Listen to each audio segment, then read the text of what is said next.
কিসের স্বার্থে, কার প্ররোচনায়, তৌহিদের জনতা ব্যালটের মাধ্যমে এর জবাব দেবে ইনশাআল্লাহ। স্যার হুতের ওসিয়ত করে কি বিপদে আছি, কবে দেখছেনি আফসারিতে হলদাইতে ধরে এদের কাচ্চত খারাপ। আয় 25 বছর বালা আসিলাম, আয় কি অন্যায় করলো ভাই, জানলে সংবাদ সম্মেলন করে আফসারির ঠেকাও। ওমা জিয়ান আর বাড়ি লাকসাম শরীফ 8 নম্বর ওয়ার্ড, সমানে ফেসবুকে দিছে, তারা বয়কট করলাম। তাই কইলাম আল্লাহ তো কনে যেতে মাই আর বাড়ি কই। স্ট্যাটাসটা তো আপনারা দেখছেন, এর আগের স্ট্যাটাসে আমি আল্লাহর প্রিয় বান্দির জন্য দোয়া করছি। এই কালকে একটা স্ট্যাটাস দিছি, এই স্ট্যাটাসটা আগে তো কেমন, শহীদ প্রেসিডেন্ট জিয়াউর রহমান রহিমাহুল্লাহ তাআলা এর ওয়াইফ, সাবেক প্রধানমন্ত্রী, মহান প্রভুর জিম্মায়, মহান আল্লাহ তাকে ক্ষমা করে জান্নাতের মেহমান হিসেবে কবুল করুন।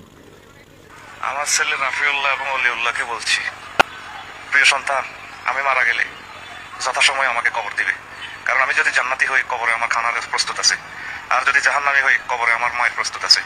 তোমাদেরকে আমি অনেক কষ্ট করে যত্ন করে আদর দিয়ে বড় করেছি, আমার কবর নিয়ে, মৃত্যু নিয়ে, এগুলো নিয়ে যাতে তোমরা কোনো টালবাহানা না করো।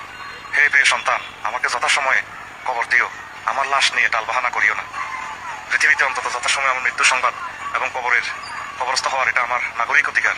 এই অধিকার আমার আল্লাহ এবং রাসূল সাল্লাল্লাহু আলাইহি ওয়াসাল্লাম দিয়েছেন। প্রিয় সন্তান, তোমার কাছে শুধু আমি এটুকু চাওয়া পাওয়া, আমার বন্ধু বান্ধব, আমার দেশবাসী যাতে যথাসময়ে আমার মৃত্যু সংবাদ শুনে আমার জন্য দোয়া করে। আমার মৃত্যু নিয়ে কোনো কারচুপি করিও না। রাফিউল্লাহ এবং অলিউল্লাহ, তোমাদের দীর্ঘ জীবন কামনা করতেছি।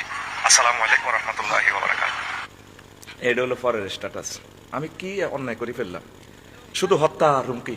যে মানুষটারে তিলে তিলে মারিয়ে এলো, ওষুধ খেতে দেয় না, চিকিৎসা করতে যায় না, তুই হোক গায়ে স্ট্যাটাস দিতে হারলি না, তুই অন সাদা কালেকশন করবার লাই, তুই নেতা সাজার লাই, ওলামায়ে কেরামকে হত্যার হুমকি দাস, তুই কোরআনকে বন্ধ করতে চাস।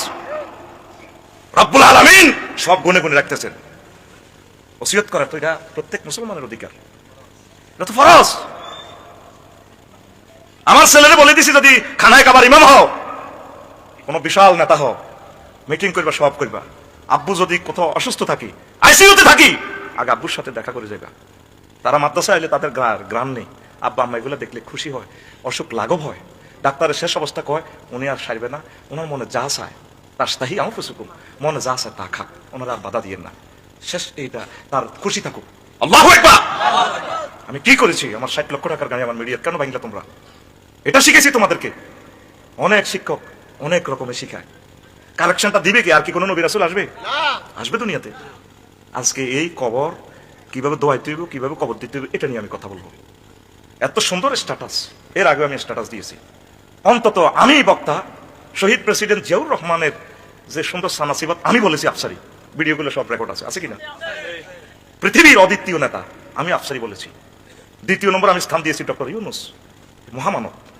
তুমি কোন সাহসে, কেন, কিসের স্বার্থে, কার প্ররোচনায়, তৌহিদের জনতা ব্যালটের মাধ্যমে এর জবাব দেবে ইনশাআল্লাহ।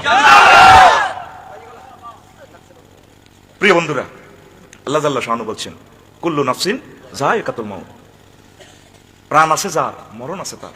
প্রত্যেক ব্যক্তি মরণের স্বাদ আস্বাদন করবে।